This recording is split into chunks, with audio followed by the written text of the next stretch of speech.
प्रकरण आपका है द्वंद्व समास। द्वंद्व शब्द का अर्थ होता है जोड़ा। जब दोनों शब्दों को हम च से जोड़ते हैं तो वो द्वंद्व समास की पहचान होती है। आइए चलते हैं परिभाषा की तरफ। क्या है? जिस समास में पूर्व पद एवं उत्तर पद दोनों की प्रधानता होती है। द्वंद्व समास की सबसे बड़ी पहचान है कि प्रथम पद भी प्रधान होगा और उत्तर पद भी प्रधान होगा, और दोनों पदों की प्रधानता जब होगी तब उसे द्वंद्व समास कहेंगे। द्वंद्व शब्द का शाब्दिक अर्थ है क्या? जोड़ना। दोनों शब्दों को हम आपस में जोड़ते हैं, और जोड़ते हैं किससे? हैं च के अर्थ में। च शब्द से उसको जोड़ते हैं, और जब हम समास पद बनाने का प्रयास करते हैं तो उस च को क्या करते हैं? हम समाप्त कर देते हैं। यानी किसी भी समास को जानने के लिए, पहचानने के लिए सबसे बड़ी चीज क्या है कि पहला पद प्रथम पद होता है, दूसरा पद उत्तर पद होता है, और इन दोनों पदों के मिले जुले स्वरूप को हम समास पद के नाम से जानते हैं। आइए सबसे पहले ये जानने का प्रयास करते हैं कि आखिर वो प्रथम पद है क्या। तो प्रथम पद, अगर ये शब्द बना हुआ सीतारामऊ, तो सीतारामऊ में प्रथम पद सीता है और उत्तर पद क्या है? राम है। अब इन दोनों को अगर हम जोड़ने का प्रयास करेंगे तो शब्द बनेगा सीता रामऊ। लेकिन अगर हम इनको तोड़ने का प्रयास करते हैं तो क्या होगा? द्वंद्व समास के कितने प्रकार हैं? 3 प्रकार हैं। पहला क्या? इतरेतर द्वंद्व। इतरेतर द्वंद्व में क्या है? दोनों पदों की प्रधानता होगी। अगर पहला पद स्त्रीलिंग है और दूसरा पद अगर नपुंसक लिंग का है तो जो पद अंत में होगा उसी की द्वितीय विभक्ति समास पद बनाते समय हम लगाएंगे। ध्यान दीजिए, पहला नियम क्या है? इतरेतर द्वंद्व का नियम कहता है कि पूर्व पद में अगर स्त्रीलिंग है और उत्तर पद में अगर पुल्लिंग का पद है तो इसको अगर हम तोड़ेंगे तो लिखेंगे सीता च राम च।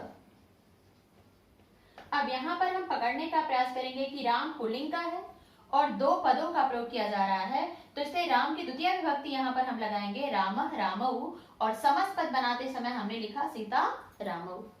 तोड़ने के लिए सीता च रामः च ये आपका विग्रह है, और समास पद बनाने के लिए हमने शब्द बनाया सीता रामऊ। प्रश्न ये उठता है कि इतरेतर द्वंद्व में क्या पहचान है हमारी, कि कभी कभी इतरेतर द्वंद्व में 3 पद भी होते हैं। वो पत्रम भी हो सकता है, पुष्पम भी हो सकता है, फलम भी हो सकता है। आइए हम चलते हैं, देखने का प्रयास करते हैं कि अगर इसी की जगह पत्र पुष्प फलानी शब्द होता तो हम क्या करते? तब उसके लिए हम तोड़ते पत्रम च पुष्पम च फलम च, और इसका समास पद बनाते पत्र पुष्प फलानी। क्यों बनाते? क्योंकि पत्र, पुष्प और फल ये तीनों नपुंसक लिंग का बोध कराते हैं और तीनों 3 पद हैं, इसलिए हम बहुवचन का प्रयोग करेंगे और सीधे लिखेंगे पत्रम च पुष्पम च फलम च। और जब इसका हम समास पद बनाएंगे तो समास पद बनाने के लिए हम लिखेंगे पत्र पुष्प फलानी। समास पद बनाने के लिए लिखेंगे पत्र पुष्प फलानी। इतरेतर द्वंद्व में 2 पद भी हो सकता है और 2 से अधिक पद भी हो सकता है। अभी आपने बनाया था सीतारामऊ। सीतारामऊ में पहला पद जो था वो स्त्रीलिंग का था और दूसरा पद जो था वो क्या था? पुल्लिंग का था। पुल्लिंग का दूसरा पद होने के नाते हमने 2 वचन का प्रयोग किया और शब्द बनाया सीतारामऊ। यहाँ पर पहला पद भी नपुंसक लिंग का, और ये दूसरा पद भी नपुंसक लिंग का है, और ये तीसरा पद भी नपुंसक लिंग का है। तो क्रमशः हमने पत्र में पत्र की विभक्ति लोप की, पुष्प की विभक्ति लोप की, और अंत में जाकर फलानी बहुवचन का प्रयोग किया, और ये शब्द बन गया कि आपका पत्र पुष्प फलानी। नियम कहता है कि अगर उत्तर पद में अगर स्त्रीलिंग होता तब हम क्या करते? आइए चलते हैं उसके लिए कि स्त्रीलिंग शब्द बनाना, अगर अंत में स्त्रीलिंग शब्द हो तो क्या परिवर्तन करेंगे। यहाँ पर लिखा गया रामः च सीता च। अब इस स्त्रीलिंग वाले शब्द को हमको बनाने के लिए कौन सा नियम बनाना पड़ेगा? राम पुल्लिंग का है और सीता स्त्रीलिंग की है, इसलिए समास पद बनाते समय हम स्त्रीलिंग 2 वचन का प्रयोग करेंगे और यहाँ पर ये शब्द लिखेंगे राम सीते। अब ये प्रश्न है कि सीते शब्द का क्यों प्रयोग किया गया? क्योंकि जब हम बालिका का रूप चलाते हैं तो बालिका बालिके बालिका इस शब्द का इस तरह का रूप चलाते हैं, उसी तरह हमने यहाँ पर सीता का 2 वचन का रूप चलाया और समास पद बना क्या आपका? राम सीते। इसी तरह अगर हम ये नीचे वाले उदाहरण को ऊपर ले आने का प्रयास करें तो समस्त पद क्या बनेगा, तो समस्त पद बनेगा क्या, माता च पिता च। चूंकि पुल्लिंग पद उत्तर पद में है इसलिए समस्त पद बनेगा क्या आपका, पितरौ। ये समझने का प्रयास करें कि जो पद उत्तर पद में होगा, अगर दो पद हैं तो उत्तर पद वाले पद में जिस लिंग का होगा उस लिंग का दो वचन चलेगा। अगर पद 3 है तो सबसे अंत में आने वाला पद जिस लिंग का होगा उसी का हम वचन वहां पर चलाएंगे। उदाहरण के लिए मैंने समझाने का भी प्रयास किया। पहले मैं आपको बताया सीता च रामौ च, शब्द बनाया मैंने सीता रामौ। और दूसरा उदाहरण था आपका नपुंसक लिंग का, पत्र पुष्प फलानी, जिसमें लिखा मैंने पत्रम च पुष्पम च फलम च। और तीसरा उदाहरण मैंने आपको समझाने का प्रयास किया राम च सीता च। चूंकि सीता स्त्रीलिंग शब्द है इसलिए समस्त पद बनाते समय हमने राम सीते शब्द का प्रयोग किया।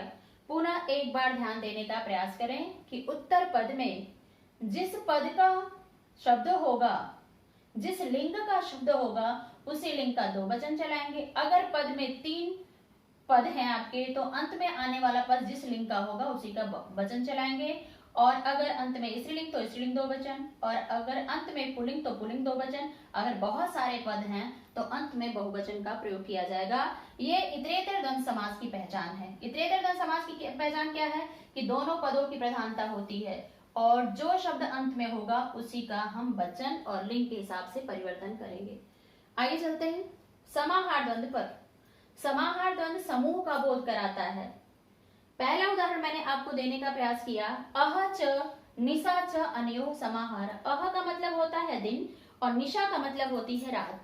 दिन 12 घंटे का और 12 घंटे की रात, इन दोनों के समूह को हम क्या कहते हैं, हम समस्त पद बनाएंगे क्या आपका, अहर्निशम।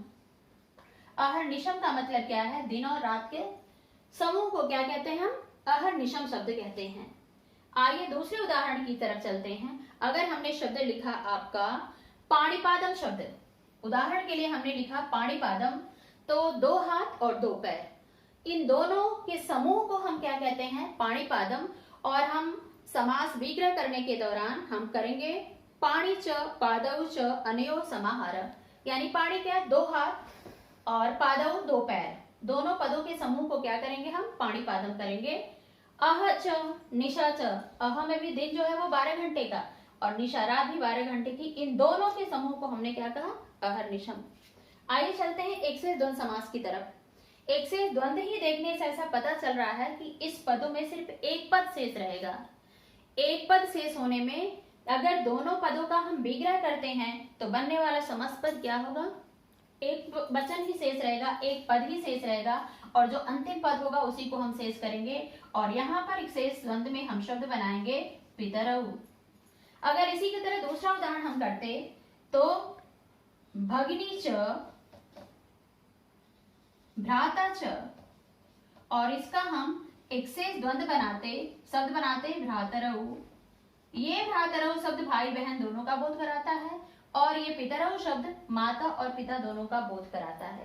कहने का तात्पर्य यह है कि त्रेतक द्वंद्व में दोनों पदों की प्रधानता होगी, समाहार द्वंद्व में बहुत सारे पदों का समूह होगा और एक शेष द्वंद्व में एक पद शेष रहेगा। फिर से पुनः एक बार हम इस पर ध्यान दे देते हैं कि उत्तर पद में आने वाला जो भी शब्द होगा अगर वो स्त्रीलिंग का है तो स्त्रीलिंग दो वचन का प्रयोग किया जाएगा। अगर वो नपुंसक लिंग का है और बहुत सारे पद हैं तो नपुंसक लिंग बहुवचन का प्रयोग किया जाएगा। लेकिन अगर उत्तर पद में आने वाला शब्द जो है वो स्त्रीलिंग का होगा तो स्त्रीलिंग दो वचन का प्रयोग किया जाएगा। और समाहार द्वंद्व हमेशा समूह का बोध कराएगा और वो समूह, उदाहरण के लिए मैंने पाणिपादम दे दिया आपको, काकोलुक्यम भी हो सकता है और एक शेष द्वंद्व में एक पद शेष होगा। इस तरह आपका ये समास यहाँ पर संपूर्ण होता है। धन्यवाद।